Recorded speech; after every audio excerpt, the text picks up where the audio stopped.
عشق کا شین از قلم علیم الحق حقی۔ ارجمن کے لیے اس میں واضح طور پر بہتری تھی۔ اس نے اس پہلو پر بھی سوچا کہ وہ انکار کر دے۔ اس صورت میں کوٹھا جس کے پاس ہوگا اس کی نظر ارجمن پر لازمی پڑے گی۔ لڑکیوں کو بڑا ہوتے دیر نہیں لگتی، اور وہ بے اختیار ہو گئی تو اسے نہ بچا سکے گی۔ یعنی اس کے سامنے ایک ہی راستہ تھا، اور اس میں ہی فائدہ تھا۔ عام تماش بینوں سے وہ خود کو بچا سکے گی۔ رہی سرپرستی کی بات تو وہ کبھی کبھی کی ہوتی ہو، اور عقلمندی سے کام لے کر انہیں ٹالا بھی جا سکتا ہے، اور ارجمن کے نکلتے ہی وہ اپنا فیصلہ کرنے کے لیے آزاد ہوگی، اور اپنے لیے اس کا فیصلہ پہلے سے طے شدہ ہے، موت۔ اور سچ تو یہ ہے کہ وہ تو اس دن ٹرین میں ہی مر گئی تھی۔ ارجمن کو یہاں سے نکال کر وہ بہرحال سکون سے مر سکے گی، تو نیلم بائی کی پیشکش قبول کرنا اس کی مجبوری ہے۔ تو کہاں کھو گئی نرگس؟ اس بار نیلم بائی کی آواز نے اسے چونکا دیا۔ اس نے چونک کر خالی خالی نظروں سے اسے دیکھا۔ کیا ہوا تجھے؟ میری بات سن بھی رہی ہے یا نہیں؟ سن رہی ہوں بوا، اور سمجھ بھی رہی ہوں، وہ بولی، بلکہ اسی پر غور کر رہی تھی۔ تو کیا فیصلہ کیا تو نے؟ یہ بہت بڑا بوجھ ہے بوا، میری بساط سے بہت بڑا، لیکن یہ بات بھی سمجھتی ہوں کہ تم ہم سب کے لیے بہت اچھی ہو، اور تم جیسا کوئی اور ہمیں نہیں ملے گا۔ دوسری لڑکیاں بے شک نہ سمجھتی ہوں، میں جانتی بھی ہوں اور سمجھتی بھی ہوں۔ نیلم نے ستائشی نظروں سے اسے دیکھا۔ میں تجھے پہلے دن ہی سمجھ گئی تھی کہ تو عقل مند بھی ہے اور حقیقت پسند بھی۔ تو نے مزاحمت نہیں کی، پہلے ہی دن سمجھ لیا کہ بات میری یا اس کوٹھے کی نہیں۔ اب تو کسی کام کی نہیں رہی، تو بیکار مزاحمت کا کیا فائدہ؟ بڑی ذمہ داری ہے بوا، لیکن قبول کرنے کے سوا کوئی راستہ نہیں میرے سامنے۔ نیلم مسکرائی، لیکن میری کچھ شرائط ہیں۔ نادرا چونکی، لو، شرطیں کہاں سے آ گئیں؟ میں نے کہا نا، میں تجھے پہلے ہی دن سمجھ گئی تھی۔ میں تجھے پوری طرح سمجھتی ہوں۔ تو نے یہاں مزاحمت نہیں کی تو صرف ارجمن کی خاطر۔ تو یہاں زندہ رہی تو صرف ارجمن کی خاطر، ورنہ تو خودکشی کر لیتی۔ یہ اور بات ہے کہ میں کرنے نہیں دیتی۔ میری تجھ پر گہری نظر تھی۔ نیلم سانس لینے کے لیے رکی، پھر دوبارہ گویا ہوئی۔ اب تو میری پیشکش قبول کر رہی ہے تو صرف ارجمن کی خاطر۔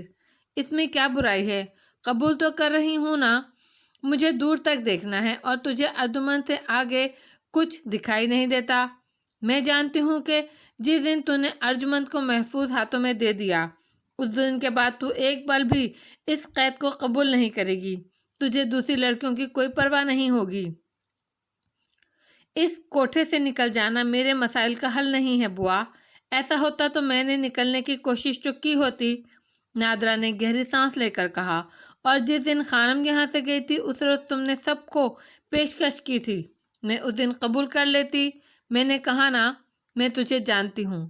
تجھے معلوم ہے اس کوٹھے سے باہر تیرے لیے ایک اور کوٹھا، بہت بڑا کوٹھا، جس میں نہ کوئی دروازہ ہے نہ چار دیواری، ایک روندنے والا ہے تو وہاں ہزار ہیں۔ مجھے یہ ڈر نہیں ہے کہ تو ارجمن کے محفوظ ہو جانے کے بعد یہ کوٹھا چھوڑ کر چلی جائے گی، لیکن ارجمن کے جانے کے بعد تم کیسی باتیں کرتی ہو بوا؟ ارجمن کا یہاں سے نکلنا کوئی آسان ہے کیا؟ نادرا نے یاس بھرے لہجے میں کہا، جبکہ میرا تو اس دنیا میں کوئی جاننے والا پوچھنے والا بھی نہیں بچا، کون آئے گا اسے بچانے؟ ظاہر میں تو ایسا ممکن نظر نہیں آتا، لیکن میں دعاؤں کی تاثیر جانتی ہوں۔ گندگی میں بڑے پاک صاف اور بے بس انسان کی دعا اللہ کے ہاں بہت جلدی قبول ہوتی ہے، اور ضرور قبول ہوتی ہے۔ نادرا جھرجھری لے کر گئی۔ کاش ایسا ہی ہو، اس نے دل میں سوچا۔ اللہ جانے بوا، لیکن اللہ کی مہربانی سے ایسا ہوا تو بھی میں اپنی زندگی میں کوٹھے سے باہر قدم نہیں رکھوں گی۔ مجھے تیری بات پہ یقین ہے نیلم نے کہا، لیکن اللہ کو گواہ بنا کر ایک وعدہ تجھے مجھ سے کرنا ہوگا۔ بولو بوا، نادرا نے آہستہ سے کہا۔ اسے عجیب سا احساس ہو رہا تھا، جیسے نیلم بائی اسے آر پار دیکھ رہی ہوں۔ یہ کہ تو اپنی جان نہیں لے گی، کبھی خودکشی نہیں کرے گی۔ نادرا سناٹے میں آ گئی۔ کتنی تیز اور خطرناک عورت ہے یہ نیلم بائی، کیسے جانتی ہے اسے؟ پوری طرح سے واقف ہے۔ کیسے اس نے جان لیا کہ ارجمن کے نکلتے ہی وہ کیا کرے گی؟ اور یہ اس کے وہم و گمان میں بھی نہیں تھا کہ نیلم یہ بات سمجھ لے گی۔ اس لیے اب فوری طور پر اس کے پاس کہنے کے لیے کچھ بھی نہیں تھا۔ اس کی سمجھ میں آ نہیں رہا تھا کہ کیا کرے۔ نیلم اسے غور سے دیکھ رہی تھی۔ کیا ہوا؟ کچھ بولتی کیوں نہیں؟ نادرا خاموش رہی۔ کہنے کو کچھ تھا ہی نہیں اس کے پاس۔ تو مجھے مجبوراً کوٹھا بیچنا پڑے گا، نیلم نے سرد آہ بھر کر کہا۔ میں نے کہا نا، میں نے تمہاری بات مان لی ہے۔ نادرا بولی، نہیں نرگس، میں سب کچھ تجھے سونپ رہی ہوں، پورے اختیار کے ساتھ۔ تو ایسے تو نہیں سونپوں گی، پہلے میری شرط پوری کر۔ اللہ کو گواہ بنا کر مجھ سے وعدہ کر کہ تو نہ کبھی کوٹھا چھوڑ کر جائے گی، نہ ہی خودکشی کرے گی۔ اور میں وعدہ کر کے مکر جاؤں گی تو کیا کر لو گی؟ ایسا ہوگا ہی نہیں۔ تو اللہ کو گواہ بنا کر جھوٹا وعدہ نہیں کر سکتی۔ ہم جہاں بیٹھے ہیں بوا، یہاں اللہ کا کتنا خیال کیا جاتا ہے، کتنا لحاظ رکھا جاتا ہے، نادرا نے تلخ لہجے میں کہا۔ کوئی رکھے نہ رکھے، تو پھر بھی رکھتی ہے نا۔ تو یہاں بھی قرآن پڑھتی ہے اور پڑھاتی ہے۔ ارجمند مجبوری ہے بوا، اس کے لیے میں کچھ بھی کر سکتی ہوں، جھوٹا وعدہ بھی کر سکتی ہوں۔ جھوٹا وعدہ کرنے والے اتنے جھجکتے، سوچتے نہیں۔ جھوٹا وعدہ کرنا ہوتا تو فوراً ہی کہہ دیتی کہ تجھے منظور ہے۔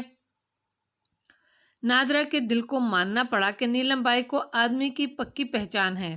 وہ اب بھی سوچ رہی تھی اس کی دعائیں اپنی جگہ، لیکن بظاہر اس بات کا کوئی امکان نہیں کہ وہ ارجمند کو یہاں سے نکال پائے، اور اگر وہ نکال پائی تو کوٹھے کی سب سے بڑی اتھارٹی ہونے کے ناطے اس کے تحفظ کے لیے تو کچھ کر سکے گی نہیں، بہت کچھ کر سکے گی، لیکن کوٹھا کسی اور کے اختیار میں گیا تو جو کوئی بھی ہوا نیلم بائی سے ہزاروں گنا بدتر ہوگا۔ تب تو وہ ارجمند کے لیے کچھ بھی نہیں کر سکے گی، بلکہ اپنے اختیار کی وجہ سے تو وہ خود کو بھی بچا سکے گی۔ اس کے باوجود سودا مہنگا لگ رہا تھا۔ وہ تو عمر قید کی سزا تھی، اور نیلم بائی جیسا متوقع انجام۔ نیلم بائی اس کے فیصلے کی منتظر تھی۔ وہ غور سے اس کے چہرے پر نظریں جمائے، اس کے پل پل بدلتے رنگ دیکھ رہی تھی، لیکن اس کے چہرے پر اطمینان تھا۔ وہ جانتی تھی فیصلے میں جتنی دیر لگے گی، فیصلہ اتنا ہی مستحکم ہوگا اور اس کے حق میں ہوگا۔ نادرا تولتی رہی، بار بار تولتی رہی، لیکن ہر بار ترازو کا وہی پلڑا جھک رہا تھا۔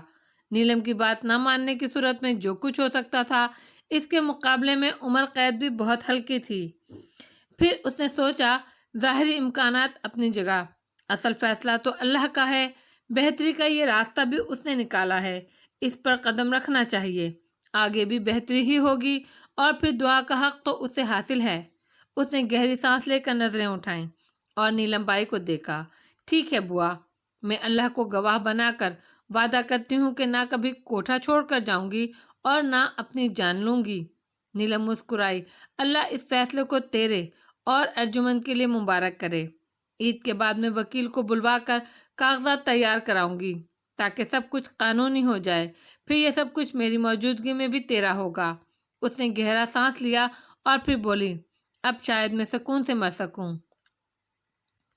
وہ اعتکاف میں عبدالحق کا پہلا دن تھا۔ مولوی مہر علی اس کے رہنما تھے۔ اس کے لیے دو طرف چادریں تان کر ایک گوشے میں حجرہ سا بنا دیا گیا تھا۔ دو طرف مسجد کی دیواریں تھیں۔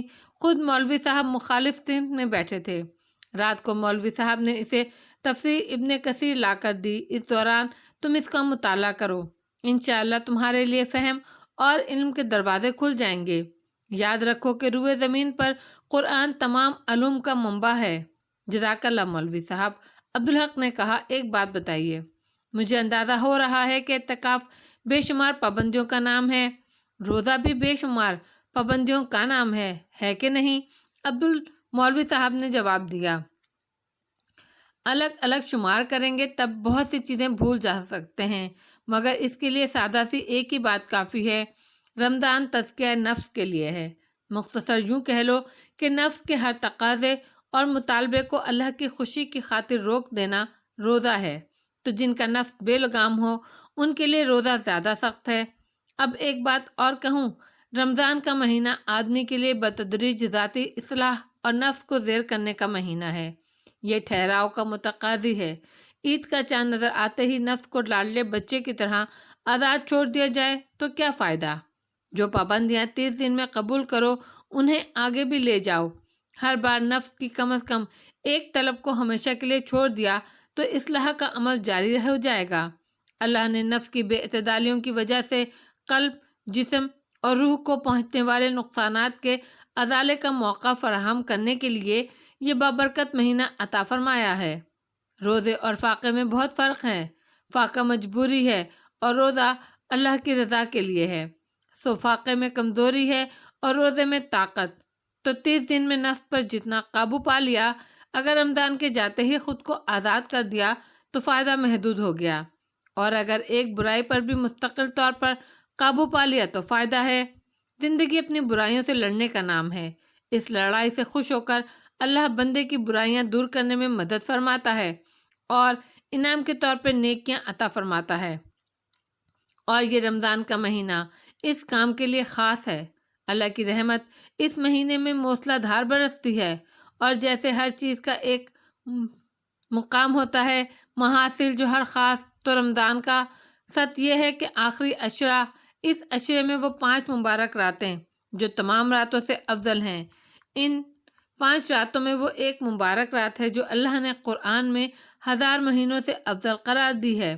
جو شخص ذرا سا بھی علم رکھتا ہے وہ ان راتوں کو کبھی ضائع نہیں کرنا چاہتا۔ لیکن دنیا بڑی عجیب چیز ہے، یہ 1000 پا ہے، ہر آدمی کے وجود کو اپنے پنجوں میں جکڑ لیتی ہے۔ دنیا کا کوئی بھی کام، کوئی بھی ضرورت آدمی کو لاحق ہو کر اسے اللہ کی راہ سے روکنے کی کوشش کرتی ہے، اور وہ اس سے کامیابی سے لڑ بھی لے تو اس کی یکسوئی میں فرق پڑتا ہے، اور یکسوئی کی بڑی اہمیت ہے۔ اللہ نے حضرت ابراہیم علیہ السلام کی توصیف فرمائی کہ وہ ساری دنیا سے کٹ کر یکسوئی کے ساتھ اس کے ہو رہے، اور اللہ کو یہ سب سے زیادہ پسند ہے۔ اب یہاں اعتکاف کی اہمیت سامنے آتی ہے۔ قرآن میں ذکر ہے اللہ نے حضرت موسیٰ علیہ السلام کو 40 راتوں کے لیے کوہ طور پر طلب فرمایا۔ آپ اپنے اور امت کے تمام معاملات اور ذمہ داریاں ہارون علیہ السلام کو سونپ کر چلے گئے۔ اب سوچو، وہ اعتکاف ہی تو تھا، سب کچھ چھوڑ کر، بھول کر، یکسو ہو کر اللہ سے لو لگانا۔ ہم عام بندوں کے لیے نماز اللہ کی رحمت ہے۔ وہ نماز میں ہم پر توجہ فرماتا ہے۔ ہم اسے دیکھ نہیں سکتے، لیکن ہمیں یاد رکھنا چاہیے کہ وہ سمیع و بصیر و خبیر، علیم ہے۔ وہ ذات و صدور ہے، ہماری طرف متوجہ ہے۔ دنیاوی اصولوں میں بادشاہ کے حضور بے دھیانی اور بے توجہی گستاخی ہے، جس کی سزا موت بھی ہو سکتی ہے، اور نماز میں تو ہم بادشاہوں کے بادشاہ، کائنات کے واحد اور احد مالک کے روبرو ہوتے ہیں۔ ہمارے دلوں میں دنیا خوشی ہوتی ہے، دماغ میں دنیا کے مسائل کل بلا رہے ہوتے ہیں۔ ہم اللہ کی حمد و ثنا کر رہے ہوتے ہیں نماز میں، لیکن ہمارے قلب اور ذہن میں اللہ کا خیال بھی نہیں ہوتا، مگر وہ رحیم و کریم اس گستاخی پر نہ صرف درگزر فرماتا ہے بلکہ چاہے تو وہ ٹوٹی پھوٹی نماز اپنی بارگاہ میں قبول بھی فرما لیتا ہے۔ تو پتر، ہم عام بندوں کے لیے بھی ضروری ہے کہ اللہ کی بارگاہ میں کھڑے ہوں، رکوع و سجود و قعود ہوں تو دنیا سے کٹے ہوئے ہوں اور ایک سو ہوں۔ لیکن ہم یکسوئی کی اہمیت نہیں سمجھتے، دنیا کے لیے یکسو ہو جاتے ہیں، تو دنیا سے کٹ کر یکسو ہونے اور اللہ کی طرف توجہ مرکوز کرنے کی تربیت کا نام ہے اعتکاف۔ اعتکاف ظاہری بھی ہے اور باطنی بھی۔ اب باطن کا حال تو صرف اللہ جانتا ہے۔ میں سمجھتا ہوں کہ ظاہری اعتکاف تبلیغ کے لیے ہے کہ لوگ دیکھیں، اس کی اہمیت کو سمجھیں اور اس کی طرف راغب ہوں۔ عبدالحق سحرزادہ سا سن رہا تھا۔ مولوی صاحب، ظاہری اعتکاف کیا ہے؟ دیکھو پتر، اللہ تو ہر جگہ موجود ہے نا۔ آپ ہزاروں کے مجمع میں بھی یکسو ہو کر اس کے ہو سکتے ہیں، لیکن یہ تو بہت بعد کے مراحل ہیں۔ اللہ جسے چاہے نواز دے۔ رب سے ملنے کا مزہ تو خلوت میں ہی ہے۔ یہ الگ بات کہ وہ آپ کے لیے جلوت بنا دے تو آپ گھر کا عیش و آرام چھوڑ کر اس دن کے لیے مسجد کے اس گوشے میں آ جاتے ہیں، سب کچھ بھول کر اللہ کا ذکر کرتے ہیں، اس کے کلام کو پڑھ کر سمجھنے کی کوشش کرتے ہیں، سوتے ہیں تو صرف اس کے لیے، عبادت کے لیے تازہ دم ہو جائیں۔ آپ اس گوشے سے نکلتے ہیں تو چہرے کو ڈھانپتے ہیں، کیوں؟ تاکہ لوگوں کی نظریں آپ کے چہرے پر نہ پڑیں۔ کیوں؟ اس لیے کہ آپ اپنے رب کے خلوت میں ہیں، وہ آپ کو دیکھتا ہے تو آپ کے چہرے کو کائنات کا سب سے حسین چہرہ رنگ ملتا ہے۔ آپ نہیں جانتے لوگوں کی نظریں اس رنگ کے پختہ ہونے سے پہلے آپ پر پڑیں اور وہ رنگ خراب ہو جائے۔ آپ کسی سے بات نہیں کرتے کہ آپ کی یکسوئی متاثر ہو۔ آپ بغیر ضرورت کے اپنے اس گوشے سے باہر نہیں نکلتے۔ یہ ظاہری اعتکاف ہے۔ لیکن مولوی صاحب، میں اور آپ بھی تو باتیں کر رہے ہیں۔ عبدالحق نے اعتراض کیا۔ محفل اللہ کے ذکر کی ہو تو وہ بھی خلوت ہوتی ہے۔ محفل میں شریک ہر یکسوئی شخص کے لیے خلوت ہوتی ہے۔ ہاں، مجھے اور تمہیں دنیا کی باتیں نہیں کرنی چاہیے۔ مجبوری ہو تو اور بات ہے۔ اللہ سب جانتا ہے اور وہ معاف کرنے والا ہے۔ اسی لیے تو کہا جاتا ہے کہ اپنے گھر والوں کے لیے دن کی ضرورتیں وہاں پہنچاؤ، پھر اعتکاف کے لیے آؤ تاکہ دنیا کا تم پر کوئی قرض نہ ہو۔ اب رات کو تو آپ نے پہلی طاق رات گزاری۔ آپ گھر میں تو اتنے یکسو ہو کر یہ رات نہیں گزار سکتے تھے نا پتر۔ یہاں اس گوشے میں رات بس آپ تھے اور آپ کا رب۔ اللہ آپ کے اعمال قبول فرمائے اور ان میں اضافہ فرمائے۔ یہاں آپ اللہ کے مہمان ہیں۔ گھر کے کسی آدمی یا کسی بھی فرد سے 10-15 منٹ بات کر لینے میں کوئی مذائقہ نہیں، لیکن بہتر یہی ہے کہ آپ کی ہر دھڑکن، ہر سانس، ہر بات صرف اور صرف اللہ کے لیے ہو۔ عبدالحق پرسکون ہو گیا۔ ویسے بھی اللہ کی رحمت تھی کہ اسے یہاں آنے کے بعد نور بانو کی یاد بھی نہیں آئی تھی۔ مولوی صاحب نے اسے صلاتاً تسبیح سکھائی اور اس کی فضیلت کے بارے میں بتایا۔ یہ نماز پڑھ کر اسے احساس ہوا کہ اتقاض کے لیے یہ نماز بہترین اور مؤثر ہے۔ شام کو زبیر اس کے لیے افطاری لے کر آیا۔ نماز کے بعد عبدالحق نے اسے افطاری کے لیے ساتھ بٹھا لیا، لیکن اسے محسوس ہوا کہ زبیر کچھ پریشان ہے۔ مولوی صاحب بھی ساتھ ہی بیٹھے تھے۔ کیا بات ہے زبیر بھائی، کچھ پریشان لگ رہے ہیں؟ عبدالحق نے پوچھا۔ کچھ نہیں صاحب، ایسی کوئی بات نہیں۔ لیکن مولوی صاحب نے بھی دیکھ لیا کہ زبیر کے چہرے پر ہوائیاں اڑ رہی ہیں۔ کوئی پریشانی کی بات ہے خدا نخواستہ تو بتاؤ۔ انہوں نے بھی کہا، کوئی بات نہیں مولوی صاحب۔ لیکن عبدالحق خود پریشان ہو گیا۔ تم نہیں بتاؤ گے زبیر بھائی تو میں پریشان ہو جاؤں گا، جبکہ یہاں یکسوئی ضروری ہے۔ زبیر اب بھی ہچکچا رہا تھا۔ مولوی صاحب نے سخت لہجے میں کہا، پتر عبدالحق ٹھیک کہہ رہا ہے زبیر، اس کی یکسوئی میں خلل پڑے گا۔ جو بات بھی ہے کھل کر بتاؤ۔ وہ ساجد مسئلہ بن گیا ہے صاحب، زبیر نے ہچکچاتے ہوئے کہا۔ عبدالحق تو تڑپ گیا۔ کیا ہوا اسے؟ وہی بگڑی ہوئی عادتیں صاحب۔ زبیر کے لہجے میں دل گرفتگی تھی۔ رات میں تراویح پڑھ کر گیا تو وہ جاگ رہا تھا، آپ کی راہ تک رہا تھا۔ بہت بہلانے کی کوشش کی، سب نے ہی جتن کر لیے، پر وہ نہیں سویا۔ 2 بجے رات مجبور ہو کر سویا۔ صبح اپنے وقت پر اٹھ گیا۔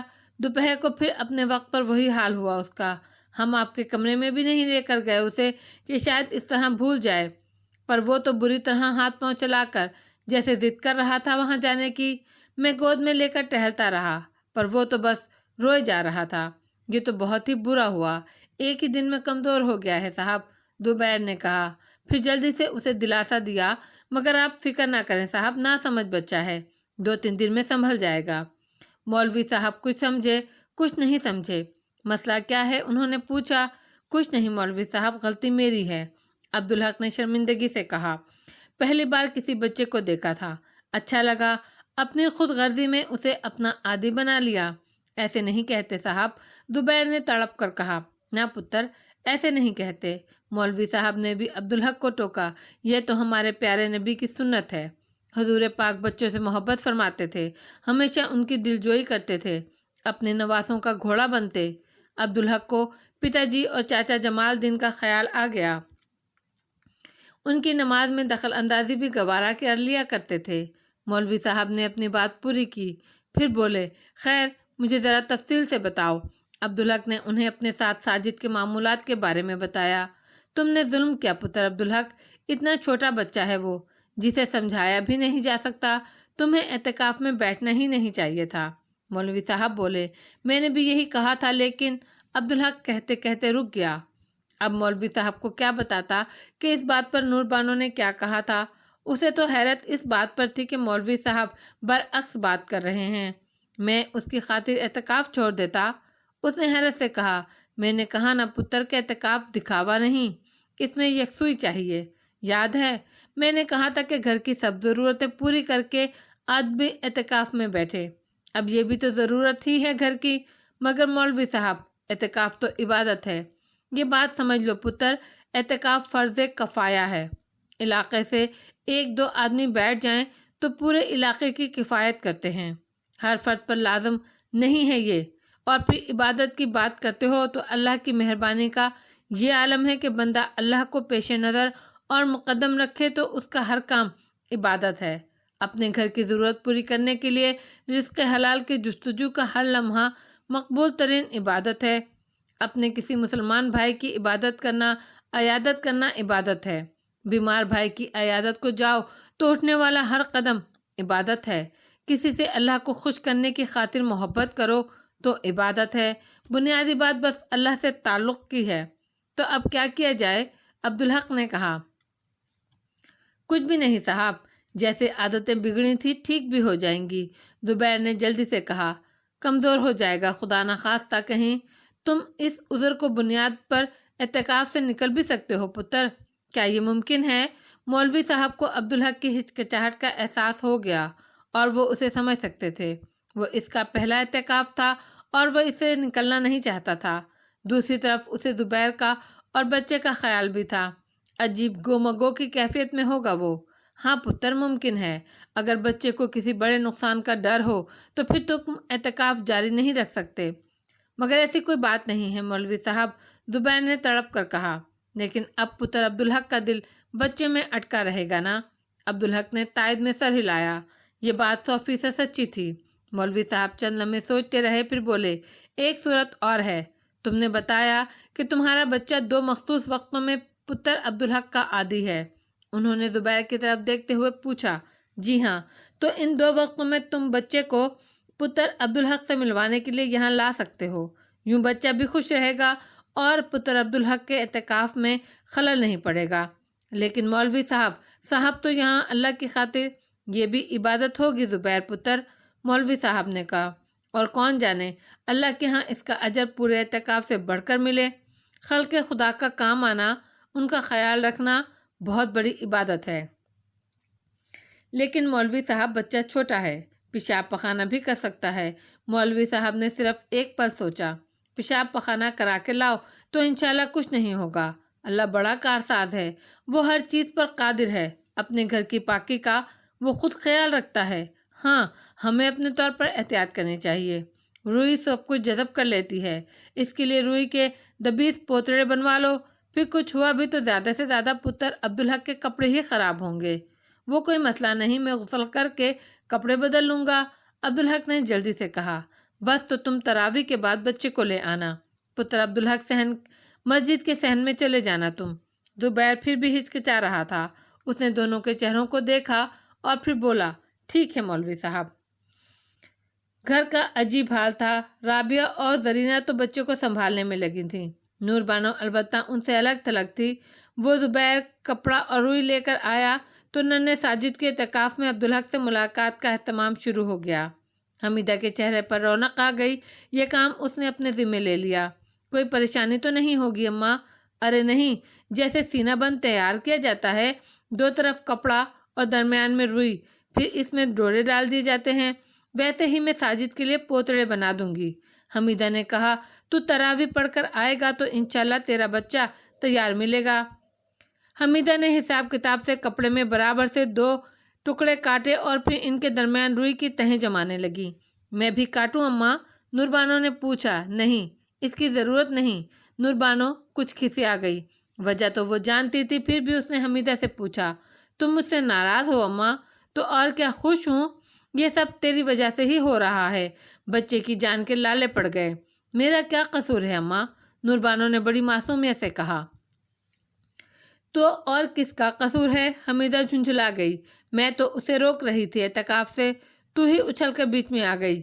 عبدالحق خود بھی یہی فیصلہ کرتا۔ تو نے کہا اس بچے کے لیے اعتکاف چھوڑ دیں گے آپ؟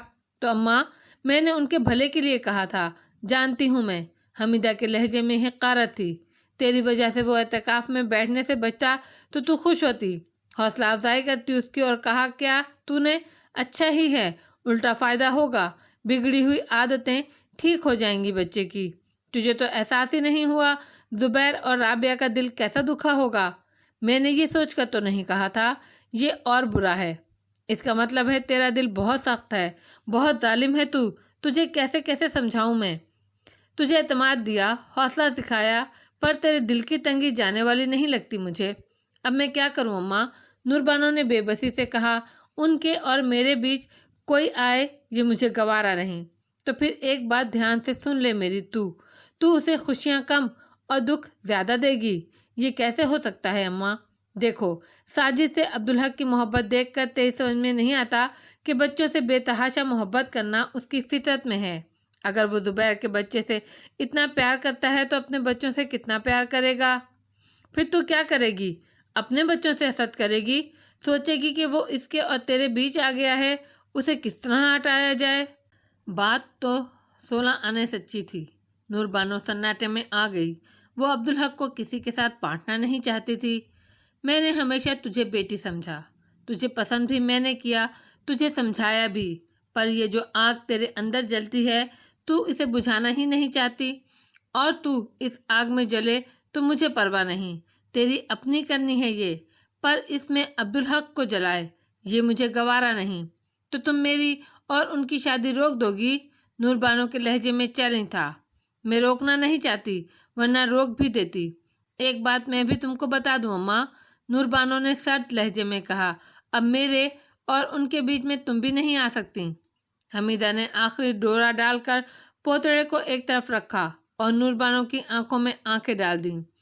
تجھ جیسے لوگوں کے لیے کسی کو ضرورت نہیں نور بانو کہ تجھے نقصان پہنچائیں، اس کے لیے تو آپ ہی بہت کافی ہے، تو خود ہی اپنی بد نصیبی کا سامان ہے۔ اب یہ دیکھ کہ اس وقت تو نے اللہ کی دی ہوئی ماں کو کھو دیا، خدا کی قسم میری سگی بیٹی بھی ہوتی تو اس بات پر میں اسے چھوڑ دیتی۔ عبدالحق میرے لیے بیٹا ہی نہیں، دنیا کی نعمت سے بڑھ کر ہے، اور تو نے جو اتنی بڑی بات کہی تو اس کا مطلب ہے تو عبدالحق کو جانتی ہی نہیں۔ ارے وہ کیسی ہی جان دیتا ہے تجھ پر؟ میں حکم دوں تو وہ خود شادی سے منع کر دے۔ نور بانو ایک دم سہم گئی۔ مجھے معاف کر دو ماں، نہ جانے کیا ہو جاتا ہے مجھے۔ جنہیں خود پر اعتماد نہیں ہوتا وہ بزدل بھی ہوتے ہیں۔ حمیدہ نے کہا، ڈر گئی نا؟ لیکن ڈر مت، میں یہ شادی نہیں رکواؤں گی، لیکن اب میں تجھے بیٹی بھی نہیں سمجھوں گی۔ شادی تو عبدالحق کی تیرے سے ہی ہوگی، مگر میری ایک بات یاد رکھنا، تیرے اندر کی آگ سے عبدالحق کو کبھی جلنے نہیں دوں گی میں۔ وہ وقت نہ آنے دینا، ورنہ تجھے معلوم ہو جائے گا کہ عبدالحق کتنا فرمانبردار بیٹا ہے۔ نور بانو کو احساس ہو گیا کہ بے اعتمادی کے بعد حد سے بڑی ہوئی خود اعتمادی میں بھی وہ بہت بھاری غلطی کر بیٹھی ہے۔ لیکن کمان سے نکلا ہوا تیر اور منہ سے نکلی ہوئی بات کبھی واپس نہیں آتی۔ تاہم اس کا خوف اور بے یقینی بہت بڑھ گئی۔ اس عالم میں اس نے ایک اور بہت بڑا فیصلہ کر لیا۔ عبدالحق کو دور سے ہی ساجد کی آواز سنائی دی۔ اس نے سمجھ لیا کہ زبیر آ رہا ہے۔ رونے کی آواز ہر لمحہ قریب آتی جا رہی تھی۔ وہ اس وقت مسجد کے صحن میں تھا اور مولوی صاحب اس کے ساتھ تھے۔ بچہ ایسے رو رہا تھا کہ لگتا تھا کسی قیمت پر چپ نہیں ہوگا۔ زبیر مسجد میں داخل ہوا اور ہچکچاتے قدموں کے ساتھ عبدالحق اور مولوی صاحب کی طرف بڑھا۔ ان دونوں کے چہرے سامنے سے تو کھلے ہوئے تھے، لیکن اطراف میں انہوں نے کپڑا ڈال رکھا تھا۔ بچہ زبیر کے کاندھے سے لگا اب بھی روئے جا رہا تھا۔ زبیر نے اسے موڑا اور محبت بھرے لہجے میں کہا، لے ساجد، دیکھ میں تجھے صاحب کے پاس لے آیا ہوں، اب تو چپ ہو جا۔ وہاں روشنی بہت کم تھی، بچے نے سامنے دیکھا بھی نہیں، اسے رونے سے فرصت ہی نہیں تھی، لیکن اچانک نہ جانے کیا ہوا کہ وہ یک لخت خاموش ہو گیا اور ٹکر ٹکر عبدالحق کو دیکھنے لگا۔ پھر وہ اتنی تیزی سے اس کی طرف لپکا کہ زبیر چوکنا نہ ہوتا تو وہ اس کے ہاتھوں سے نکل گیا ہوتا۔ سنبھالے صاحب، زبیر نے گھبرا کر کہا۔ عبدالحق نے گود میں بچے کو لیا۔ اب وہ بچے کو غور سے اور بچہ غور سے اسے دیکھ رہا تھا، اور زبیر اور مولوی صاحب انہیں دیکھ رہے تھے۔ وہ ایسے ساکت لمحے تھے کہ لگتا تھا وقت ٹھہر گیا تھا۔ پھر بچے کا چہرہ جیسے تڑکنے لگا اور اگلے ہی لمحے وہ بلک بلک کر رونے لگا۔ عبدالحق کو صاف پتہ چل گیا کہ اس رونے میں شکایت پنہاں ہے۔ کیوں روتے ہو؟ چپ ہو جاؤ، عبدالحق نے بڑے دلار سے کہا، اور ایسا لگا ننھے ساجد نے جیسے اس کی بات سمجھ لی۔ اس کا رونا تھمنے میں کچھ دیر لگی، لیکن وہ بہرحال چپ ہو گیا۔ عبدالحق کی اپنی کیفیت بھی عجیب تھی۔ یہ محبت کا عجیب معصوم اور بے غرض روپ اس نے دیکھا تھا۔ اب تم اتنے چھوٹے سے ہو کے کچھ سمجھ نہیں سکتے۔ آدمی کبھی مجبور بھی ہوتا ہے، بلکہ آدمی تو مجبور ہی ہے، مگر تم آزاد ہو، کیونکہ ابھی مجبوری سمجھ نہیں سکتے، اسی لیے ضد کرتے ہو، اور ضد پوری نہ ہو تو اور ضد کرتے ہو۔ وہ بے اختیار اس ناسمجھ بچے سے باتیں کر رہا تھا۔ اب اسے زبیر اور مولوی صاحب کی موجودگی کا احساس نہیں تھا۔ ننھا ساجد بڑی یکسوئی سے اس کے چہرے پہ نظریں جمائے جیسے پوری توجہ سے اس کی باتیں سن رہا تھا۔ اس کی معصوم آنکھوں میں گہرا ارتکاز تھا اور تفہیم بھی تھی۔ تمہیں سمجھنا چاہیے کہ کبھی کوئی ملنے والی چیز بھی نہیں ملتی آدمی کو۔ زبیر اور مولوی صاحب دم بخود وہ تماشا دیکھ رہے تھے۔ پھر ایک تبدیلی آئی، بچہ بولنے لگا۔ بولنا تو خیر اسے نہیں کہا جا سکتا، بس وہ بے معنی آوازیں نکال رہا تھا، مگر تسلسل سے، اور درمیان میں توقف بھی کرتا جیسے گفتگو میں توقف ہوتا ہے۔ اب تم مجھ سے ملنے مسجد بھی آ گئے ہو، حالانکہ تمہیں یہاں نہیں آنا چاہیے تھا، عبدالحق اپنی ہی کیفیت میں کہے جا رہا تھا۔ ساجد نے جواب میں کچھ غوں غاں کی، مگر اب اس بات کا خیال رکھنا کہ یہاں پیشاب نہیں کرنا ہے۔ ساجد نے پھر غوں غاں کی جیسے اس کی بات کا جواب دے رہا ہو۔ فکر نہ کریں صاحب، زبیر نے جلدی سے کہا، اس نے کچھ کھایا پیا ہی نہیں پورے دن، اور پھر اماں کہہ رہی تھی یہ کچھ کرے گا بھی تو اندر ہی جذب ہو جائے گا۔ تو تم نے روزے بھی رکھنے شروع کر دیے ابھی سے؟ عبدالحق نے کہا۔ بچہ قلقاری مار کر ہنسا۔ عبدالحق نے اسے کاندھے سے لگانا چاہا، مگر بچے نے باقاعدہ مزاحمت کی۔ وہ عبدالحق کا چہرہ دیکھنے پر مصر تھا۔ مولوی صاحب کے کہنے پر عبدالحق بیٹھ گیا اور بچے کو گود میں لٹا لیا۔ اب دونوں کے پاس کہنے کو کچھ بھی نہیں تھا، وہ خاموشی سے ایک دوسرے کو تک رہے تھے۔ پھر ذرا دیر بعد بچے کی آنکھیں مندنے لگیں۔ وہ آنکھیں کھلی رکھنے کے لیے کچھ دیر نیند سے لڑتا رہا، پھر بالآخر ہار گیا اور بے سدھ ہو کر سو گیا۔ لاہیے صاحب، اب میں اسے لے جاؤں؟ زبیر نے کہا۔ نہیں بھائی، اب یہ آ گیا ہے تو اس کا قرض ضرور ادا کروں گا، عبدالحق نے اٹھتے ہوئے کہا۔ پھر اس نے بچے کو کاندھے سے لگایا اور مسجد کے صحن میں ادھر سے ادھر اور ادھر سے ادھر لے کر ٹہلنے لگا۔ تم خوش نصیب ہو زبیر، مولوی نے زبیر سے کہا۔ ایک تو اس بچے کا نام ساجد ہے، پھر یہ اتنا سا مسجد میں آیا ہے اور آتا رہے گا، تو اس کا انشاءاللہ مسجد سے گہرا تعلق رہے گا، انشاءاللہ اسے ذوق عبادت ملے گا اللہ سے۔ ذرا دیر بعد عبدالحق نے بچے کو واپس زبیر کی گود میں دے دیا۔ پھر وہ مولوی صاحب کی طرف مڑا۔ اب مولوی صاحب، کل تم نے بتایا تھا کہ یہ 2 وقت تمہارا عادی ہے، مولوی صاحب نے کہا۔ جی ہاں، تو کل 12 بجے بچے کو یہاں لے آنا، ظہر سے پہلے واپس چلا جائے گا، اور پھر رات کو تراویح کے بعد۔ جو حکم مولوی صاحب۔ زبیر بچے کو لے کر چلا گیا۔ میں سمجھا تھا زبیر بڑھا کر بتا رہا تھا، مولوی صاحب نے کہا۔ لوگ محبت کرنے میں ایسا ہی کرتے ہیں نا، لیکن پتر عبدالحق، یہ بچہ تمہارے لیے سب کچھ چھوڑ بیٹھا تھا، تم بہت خوش نصیب ہو پتر۔ عبدالحق کی آنکھیں بھیگ گئیں۔ چلو اب چل کر قرآن کی سیر کریں۔ عبدالحق ان کے ساتھ مسجد میں چلا گیا۔ مسجد میں جو گزری تھی وہ زبیر رابعہ کو سنا رہا تھا، اور رابعہ کی آنکھیں نم تھیں، اور یہ باقاعدہ باتیں کر رہا تھا صاحب سے، بس لفظ نہیں تھے، غوغا کر رہا تھا۔ رابعہ نے جھک کر پہلو میں لیٹے ہوئے ساجد کی پیشانی چوم لی۔ بہت محبت کرتا ہے یہ ہمارے صاحب سے، صاحب بھی بہت محبت کرتے ہیں اس سے، زبیر نے جلدی سے کہا۔ پتہ ہے مجھے، پر زبیر، نور بی بی کو یہ بات اچھی نہیں لگتی۔ آج تو انہوں نے صاف صاف کہہ دیا سب مل کر ساجد کی عادتیں خراب کر رہے ہیں، اسے بڑا ہو کر نقصان ہوگا۔ ابھی وہ نہیں چاہتی کہ صاحب کسی اور کی طرف توجہ دیں، شادی کے بعد ٹھیک ہو جائیں گی، زبیر نے بے پرواہی سے کہا۔ نہیں زبیر، شادی کے بعد تو وہ صاحب پر قبضہ کر لیں گی، رابعہ نے کہا۔ تو پگلی ہے رابعہ۔ نہیں زبیر، عورت سے زیادہ اس عورت کو کون سمجھ سکتا ہے؟ یہ قبضہ کرنے کی بیماری ہے جو بڑھتی جاتی ہے، دیکھ لینا، وہ تو صاحب کے سائے سے بھی جلا کریں گی، تو ہمیں اس سے کیا؟ ساجد نشانہ بنے گا اور اس کی وجہ سے ہم بھی۔ تو فکر نہ کر، ایک بات بتا، ہمارے لیے صاحب بڑے ہیں یا نور بی بی؟ یہ کوئی پوچھنے کی بات ہے، رابعہ نے برا مانتے ہوئے کہا۔ نور بی بی تو صاحب کے دم سے ہیں، ہمارا تو سب کچھ صاحب ہی ہیں، بس تو پھر کیا ہے، جو بھی ہوگا صاحب کی خاطر سہ لیں گے، اور پھر صاحب تو لاہور چلے جائیں گے۔ ہاں یہ تو ہے۔ رابعہ اداس ہو گئی، پھر چونکی، ارے میرا بچہ کب سے بھوکا ہے، یہ کہہ کر اس نے ساجد کو جھنجھوڑا، مگر وہ اتنی نیند میں تھا کہ کوشش کے باوجود بھی نہیں اٹھا۔ سوتے میں دودھ پلانے کی کوشش کر، نہیں پیتا، پہلے بھی کوشش کی تھی، اب شاید پی لے، صاحب سے مل کر خوش خوش سویا ہے، بھوکا بھی ہے، تو کوشش تو کر۔ رابعہ نے کروٹ بدلی اور سوتے ہوئے ساجد کو دودھ پلانے کی کوشش کی۔ اسے ساجد کے رد عمل پر حیرت بھی ہوئی اور خوشی بھی ہوئی۔ اس کی آنکھیں بند تھیں، وہ سو رہا تھا مگر پھر بھی چوتھا چوتھا دودھ پی رہا تھا۔ سنو جی، یہ دودھ پی رہا ہے، اس نے پلٹے بغیر زبیر کو خوشخبری سنائی۔ اللہ کا شکر ہے، پر کل کیا ہوگا؟ آج گزری ہی نہیں اور تو نے کل کی فکر شروع کر دی۔ زبیر نے مصنوعی خفگی سے کہا، کل سے صاحب کی واپسی تک یہ دن میں 2 بار مسجد جایا کرے گا، ظہر سے پہلے اور عشاء کے بعد۔ نور بانو کے سینے میں ایسی آگ بھڑک رہی تھی جو لگتا تھا اس کے وجود کو جلا کر راکھ کر دے گی۔ وہ پہلے سے جانتی تھی کہ یہ آگ اس کے اندر موجود ہے، اور کبھی کبھی کسی موقع پر جب وہ عبدالحق کو کسی اور کے قریب ہوتے یا کسی کو عبدالحق کے قریب ہوتے دیکھتی ہے تو وہ آگ بری طرح بھڑک اٹھتی ہے، اور اس آگ میں سب سے پہلے اس کے ہوش و حواس جلتے تھے۔ لیکن جیسا آج ہوا، پہلے کبھی نہیں ہوا۔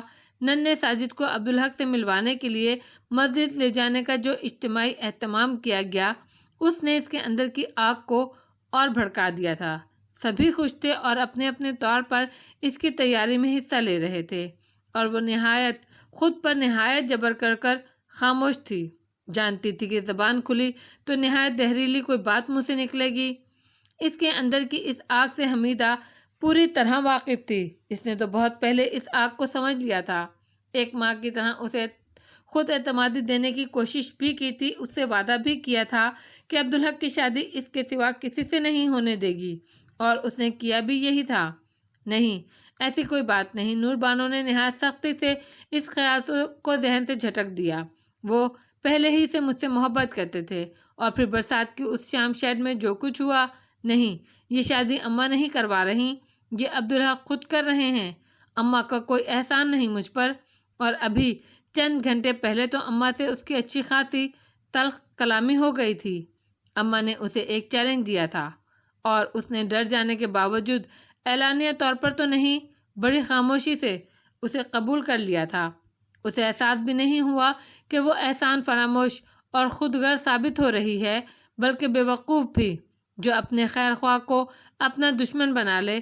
اس سے بڑھ کر تو کوئی بے وقوف ہو ہی نہیں سکتا۔ مگر وہ کیا کرتی، مجبور تھی۔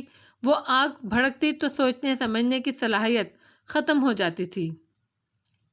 اس نے ٹھنڈے دل سے سوچنے کی کوشش کی کہ اس کے ساتھ مسئلہ کیا ہے۔ اس کی سمجھ میں آیا کہ عبدالحق اس کے مقابلے میں کسی سے رائے برابر بھی محبت کرے، یہ اسے گوارا نہیں۔ عبدالحق پر کسی کا تسلط تو کجا، معمولی سا حق بھی اسے قبول نہیں۔ اس اعتبار سے اس کی سب سے بڑی دشمن تو خود حمیدہ ہی تھی، جو کہتی تھی کہ میں دکھا دوں گی کہ عبدالحق کتنا فرمانبردار بیٹا ہے۔ اس نے سوچا شادی کے بعد اس سے نبٹ لے گی، اور وہ ایسا کرے گی کہ عبدالحق اس کی بات سے انکار ہی نہ کر سکے۔ برسات کی اس شام شیڈ میں ہونے والے اس واقعے نے جبلی طور پر اسے سمجھا دیا تھا کہ اس کے لیے جسمانی قربت ہی مکمل فتح کا راستہ ہے۔ وہ اسے عادی بنا دے گی، اور پھر جب ضرورت پڑی اسی ہتھیار کو استعمال کرے گی، پھر دکھائے گی کہ عبدالحق کیسا متی شوہر ہے۔ مگر اس وقت تو مسئلہ ساجد تھا، عبدالحق پر حق تو صرف اسی کا تھا، اور وہ اس کے لیے ترس رہی تھی۔ جبکہ ساجد کو اتنے اہتمام سے تیار کر کے عبدالحق سے ملوانے کے لیے لے جایا جا رہا تھا، اس خیال نے اس کے اندر ایسی آگ بھڑکائی تھی کہ اسے اپنا وجود پگھلتا محسوس ہو رہا تھا۔ اسے خود پر غصہ آنے لگا۔ اس کا اصل مسئلہ یہ ہے کہ وہ بزدل ہے، پہل نہیں کر پاتی۔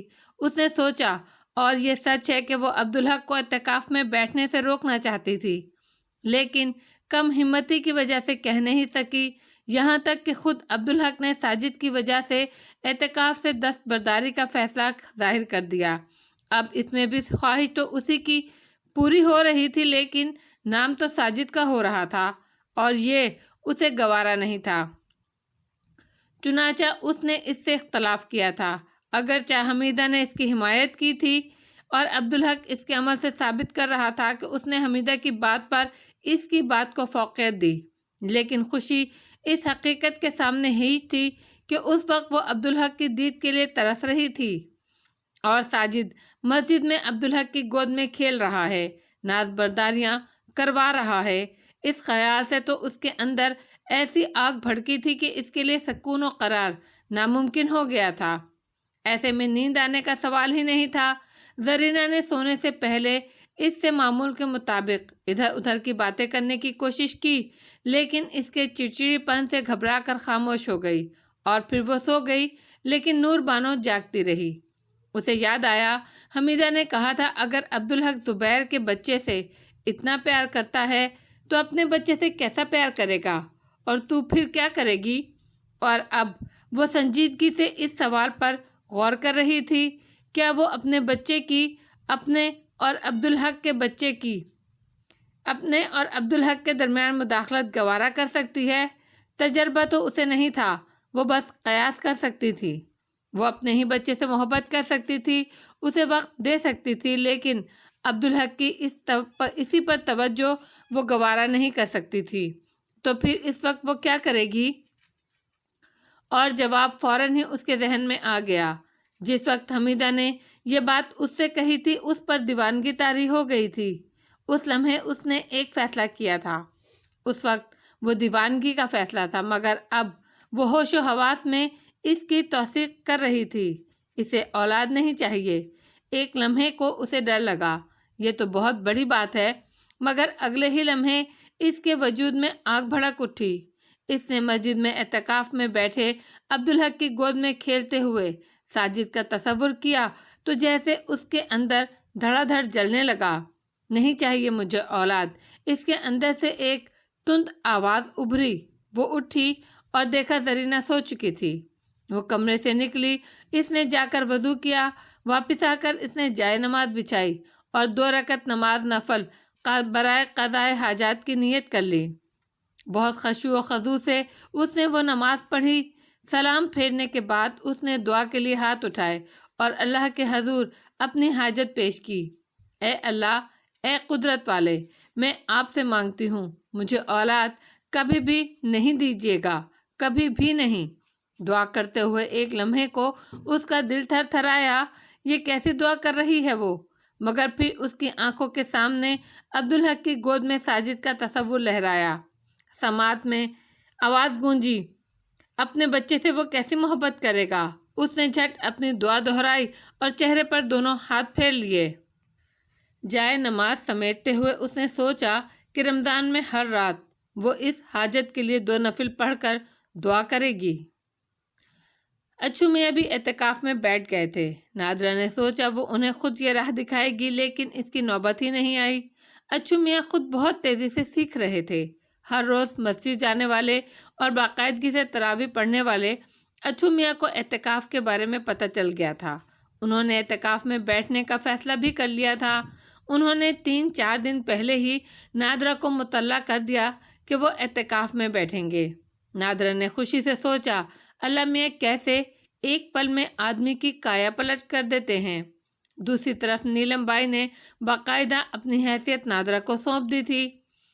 اس نے تمام لڑکیوں اور دلالوں کو بتا دیا تھا کہ اب انہیں نادرہ کا ہر حکم ماننا ہوگا، اور کوئی مسئلہ ہو تو وہ بھی نادرہ کے سامنے رکھا جائے۔